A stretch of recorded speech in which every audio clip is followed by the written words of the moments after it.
March 23 പ്രധാനപ്പെട്ട current affairs. March 23 ലോക അന്തരീക്ഷ ശാസ്ത്ര ദിനം.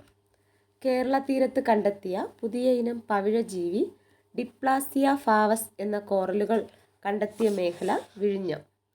ഹൃദയമാറ്റ ശസ്ത്രക്രിയ നടത്തുന്ന രാജ്യത്തെ ആദ്യ ജനറൽ ആശുപത്രിയാകാൻ പോകുന്നത് എറണാകുളം ജനറൽ ആശുപത്രി.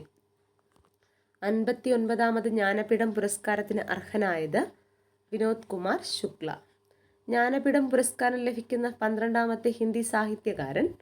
11 ലക്ഷം രൂപയും സരസ്വതി ദേവിയുടെ വെങ്കല പ്രതിമ ഉൾപ്പെടുന്നതാണ് ജ്ഞാനപീഠ പുരസ്കാരം. ഛത്തീസ്ഗഡിൽ നിന്ന് ജ്ഞാനപീഠ പുരസ്കാരം ലഭിക്കുന്ന ആദ്യത്തെ എഴുത്തുകാരൻ. ഭാരതീയ വിദ്യാകീർത്തി പുരസ്കാരത്തിന് അർഹനായത് ശ്രീകുമാരൻ തമ്പി. 2025 മാർച്ചിൽ വിടവാങ്ങിയ ബോക്സിംഗ് ഇതിഹാസം ജോർജ് ഫോർമാൻ. ഗോവൻ തീരത്ത് നടന്ന ഇൻഡോ ഫ്രാൻസ് നാവിക അഭ്യാസം വരുണ.